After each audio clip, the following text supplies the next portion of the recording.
selanjutnya daya listrik. Ya. Tadi meskipun R, XL, dan XC tadi bersifat seolah-olah R, ya. R, ini XL, dan XC bersifat seolah-olah R, tapi kalau R ini kan mendisipasikan daya listrik. Ya. Artinya kalau ada R di sana, ada energi yang keluar dari sistem. Ya, besarnya energi yang didisipasi kita sebut sebagai daya. I kuadrat R. Oke. Nah ini I kuadrat R. Jadi kalau atau P sama dengan P kali I. Ya. Jadi ini untuk sistem R resistor. P-nya dan I-nya adalah di fase yang sama. Maka hasil kali antara V dengan I, V positif, I positif akan menghasilkan positif. V negatif, I negatif menghasilkan positif. V positif, I positif menghasilkan P positif. Ya. Jadi daya listrik yang didisipasi oleh resistor selalu positif. Artinya ada daya yang hilang di sana. Dia memakan energi listrik. Tapi kalau kita lihat induktor, di induktor kita lihat ya, V dan I-nya berbeda fase. Ya. Saat V-nya negatif, sini I-nya positif, menghasilkan nilai negatif. Saat V-nya negatif sebelahnya, ya, I-nya separuh juga negatif. Ini menghasilkan daya yang positif. Ya. Kemudian daya negatif, daya positif. Secara total kalau kita jumlahkan 0. Ya. Tidak ada daya yang didisipasi. Ya. Meskipun dia bersifat seperti resistor, tapi dia tidak memakan daya sebenarnya. Ya. Demikian juga kapasitor. Hasil kali antara V dan I selalu berselang-seling antara positif dan negatif. Sehingga ketika kita jumlahkan selalu 0. Ya. Disipasi daya adalah VR kali I. Dari grafik di atas kita dapatkan bahwa hasil kali VR terhadap I selalu positif dengan nilai rata-rata VRMS, IRMS. Ya, atau setengah Vmax, Imax. Adapun pada induktor dan kapasitor karena VL dan VC berbeda fase, maka total penjumlahan VL kali I dan VC kali I selalu 0. Ya. Artinya energi listrik tidak didisipasikan, tidak dikonsumsi oleh induktor dan kapasitor. Ya. Dia hanya disimpan sementara. Jadi dia seperti sebuah memiliki sebuah ember gitu ya, memiliki menyimpan, kemudian beberapa saat kemudian dilepaskan, kemudian disimpan lagi, kemudian dilepaskan. Ya. Jadi energi listrik hanya disimpan sementara oleh induktor ataupun kapasitor, untuk kemudian dilepaskan lagi ke dalam sirkuit listrik. Itu kalau nilai XL dan XC-nya sama. Akan tetapi kalau nilai XL dan XC tidak sama bagaimana? Ya tadi tergantung beda fasenya tadi. Ya. Jika ada beda fase theta antara tegangan dan arus, maka P sama dengan V kali I. Ya, V max cos omega T plus theta kalikan I max cos omega T. Oke, kalau kita jabarkan ini menjadi seperti ini. Ya. Agak rumit nih kalikan I. Oke. Tapi kita bisa lihat di sini rata-rata. Rata-rata dari nilai cos kuadrat ya adalah rata-ratanya kira-kira setengahnya. Dan ini sedangkan ini rata-ratanya adalah 0. Oke. Jadi dalam satu siklus sinusoidal kalau rata-ratanya 0 ya kita tidak perlu mengkonsider ini. Ya, tinggal ini saja. Satu siklus sinusoidal adalah P, daya yang didisipasikan adalah setengah P max kali I max kalikan sebuah besaran namanya cos omega E cos V ya. Atau VRMS IRMS kalikan cos V. Ini kita sebut sebagai power factor ya, faktor daya. Seberapa efisien sebuah rangkaian itu mendisipasikan mengkonsumsi daya listrik ya. Jadi lebih paling efisien adalah ketika XL sama dengan XI atau cos-nya sama dengan sudutnya adalah 0. Oke. Jadi 1.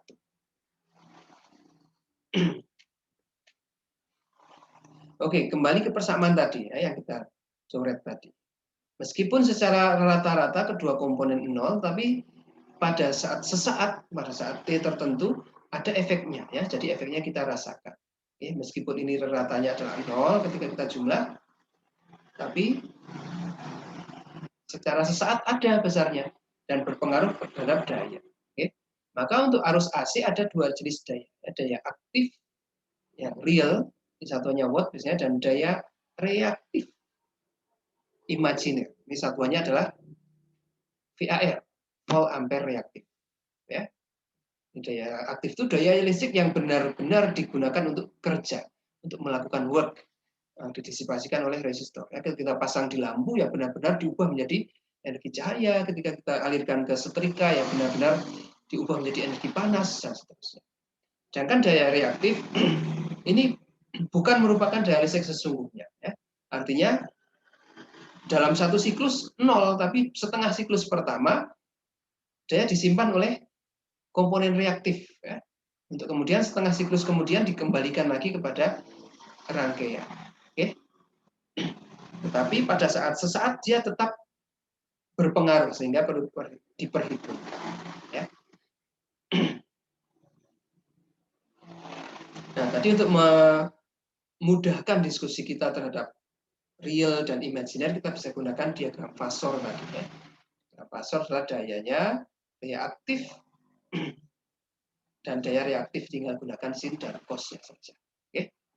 Ini aplikasinya pada contohnya ini. Oke. Lihat ini. Ya. Contoh, Anda di kos-kosan pagi-pagi, punya waktu luang weekend ya, di kos-kosan pasang listriknya 900 watt per kamar. Ya. Nah, ini kita mau bersih-bersih lah, nyalain mesin cuci, ternyata mesin cucinya ratingnya 125 watt. Wah, airnya habis. Nyalakan juga pompa air 225 watt. Ya. Nah, baju-baju dari minggu lalu sudah menumpuk belum disetrika ya, sambil nunggu cuciannya selesai kita nyetrika 350 watt. Ya. Setrika sumuk nih, gerah. Nyalain lagi kipas angin 20 watt. Ya. Sambil ngecas HP, buat janjian nanti ya. Teman-teman mau sore-sore mau ke mana nih jalan-jalan Mbak Amelia dan kawan-kawan tuh yang sering jalan-jalan ya. Kemudian kita hitung ternyata saya jumlah ternyata ini baru berapa? 730 watt. Wah, masih nyala ini. Saya mau nyalakan televisi lah biar habis 85 watt. Meskipun kalau saya itu secara teoritis baru 815 watt, belum 900 watt ya. Tapi ternyata tiba-tiba listriknya jeglek. Apa yang terjadi? Ini saya punya 900 watt kok ini baru saya pakai 815 kok sudah jeglek. Ya, ternyata ya karena ini harus AC ya. Kita harus mempertimbangkan power factor tadi. Oke, beda fase antara arus dan tegangan. Contohnya kalau di sini ada power factornya adalah 0,9,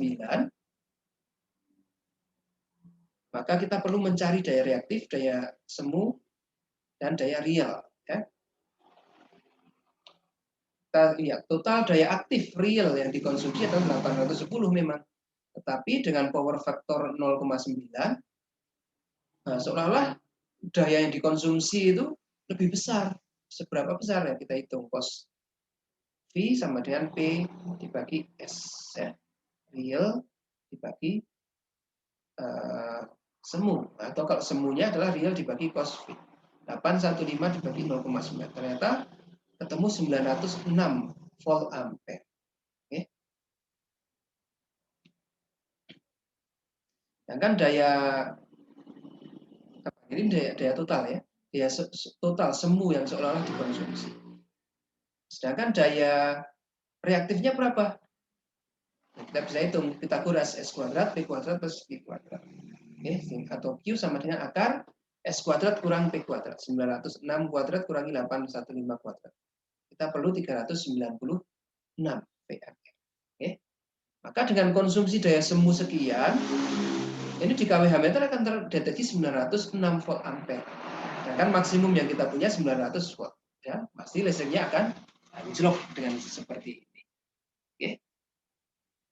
Nah, supaya tidak anjlok bagaimana? Ya kita harus minimalkan supaya power factor ini benar-benar satu. Semakin dia mendekati satu, semakin bagus. Ya.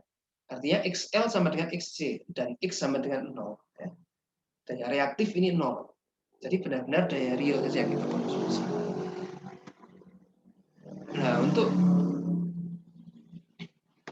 apa? Untuk membantu menyeimbangkan antara daya reaktif tadi,